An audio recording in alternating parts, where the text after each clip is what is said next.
Memang sebut doa tu. Subhanallah, Allahu Akbar. Allah berikan, buka satu demi satu pintu rizki yang tidak disangka-sangka. Hutang yang jumlahnya begitu banyak boleh dilansaikan dalam waktu yang pendek dan tidak dijangka.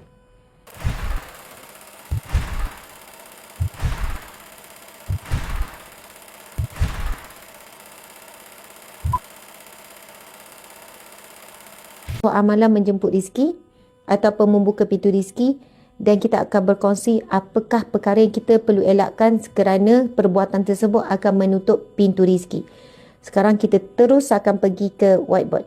Okey, jom. Bila Allah bagi kita rizki, Allah Ar-Razak yang memiliki rizki, dan Allah kurniakan kepada kita rizki dalam bentuk apa jua manfaat, tuan-tuan dimati Allah sekalian, maka Allah berhak untuk menarik balik rizki.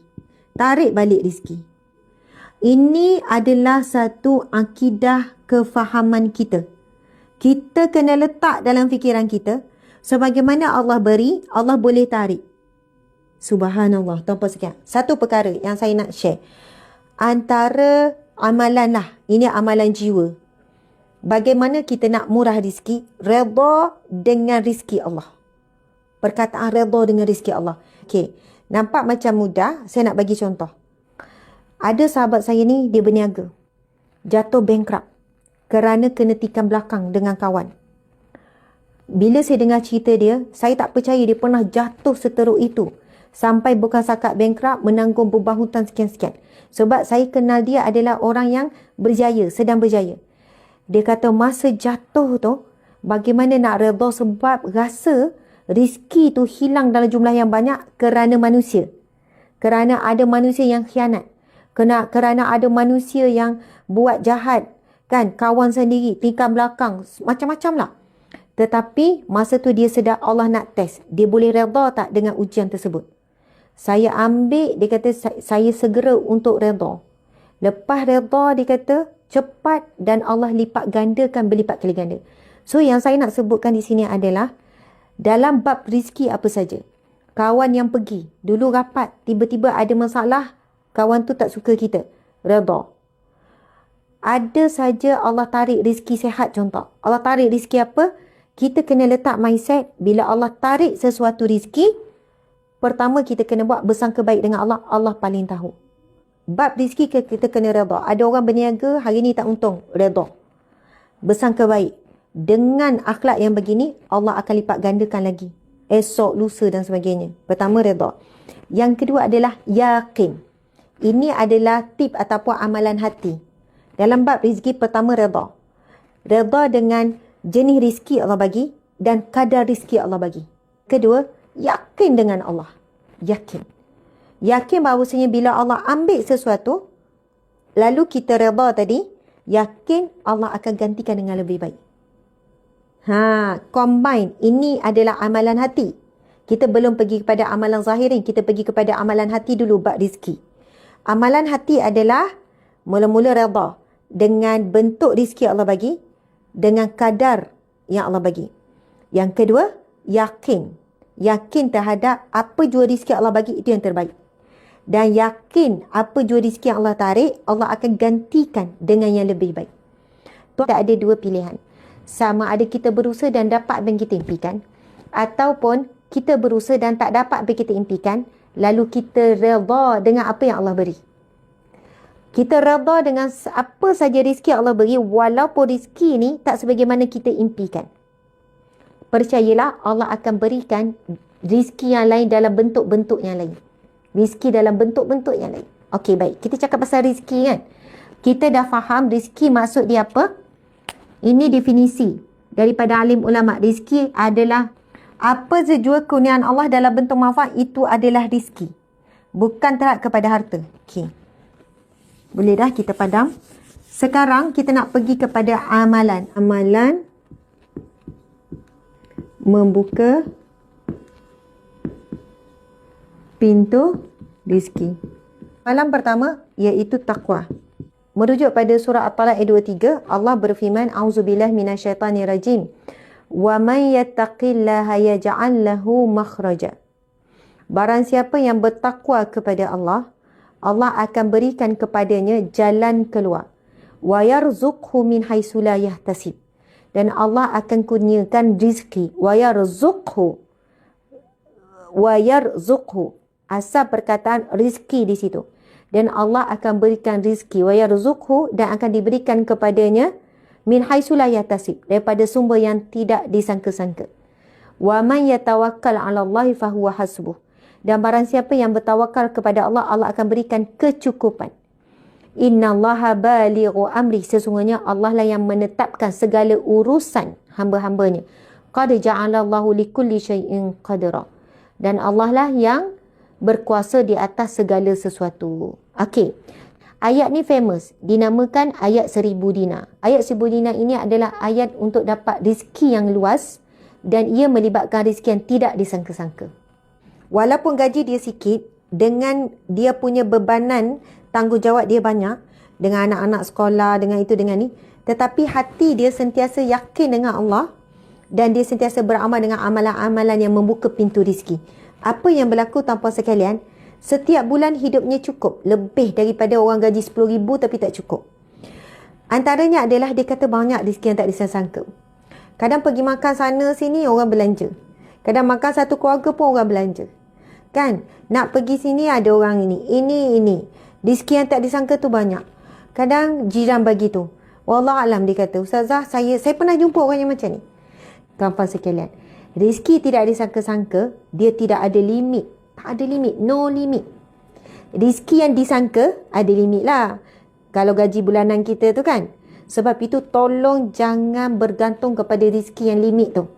Tetapi yakin dan percaya tentang rezeki yang Allah beri, ada laluan yang tidak disangka-sangka. Saya tulis sepital lalu, tapi ada amalan yang kita tak boleh nak perincikan. Amalan yang kedua adalah zakat. Masuk perkataan zakat itu sendiri, dia akan suburkan rezeki kita, dia akan sucikan rezeki kita dan dia akan kembangkan rezeki kita. Itu adalah sifat kepada zakat. Tuan-tuan dimati Allah sekalian.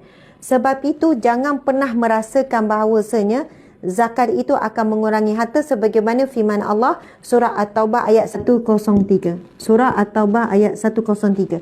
Subhanallah. Kita boleh tengok dalam firman Allah surah At-Taubah ayat 103 ini, Allah menjelaskan, Allah perintah untuk ambil zakat. Maksudnya, sebagai pemerintah, Allah perintahkan laksanakan proses ambil zakat, supaya dengannya engkau membersihkan mereka daripada dosa dan mensucikan mereka. Amalan yang ketiga. Apakah amalan yang ketiga? Iaitu lazimi istighfar.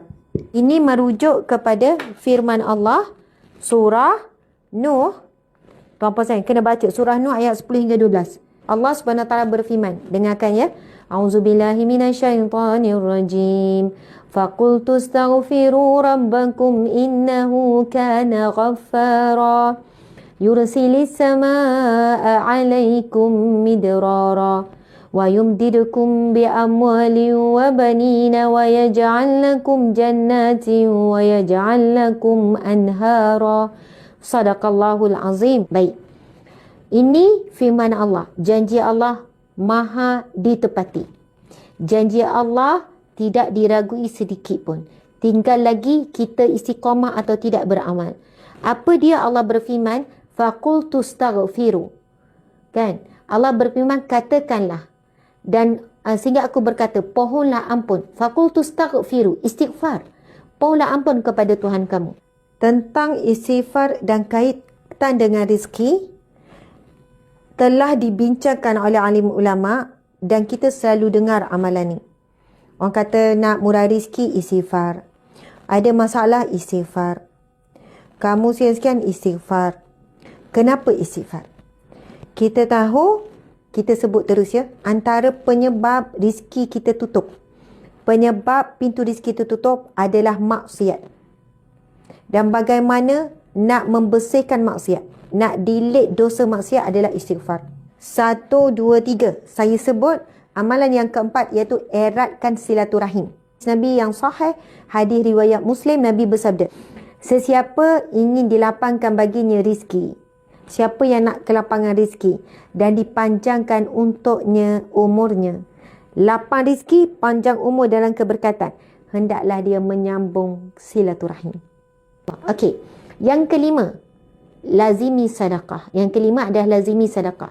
Ini firman Allah Subhanahu wa taala, "Wa ma anfaqtum min syai'in fahuwa yukhlifuhu wa huwa khairur raziqin."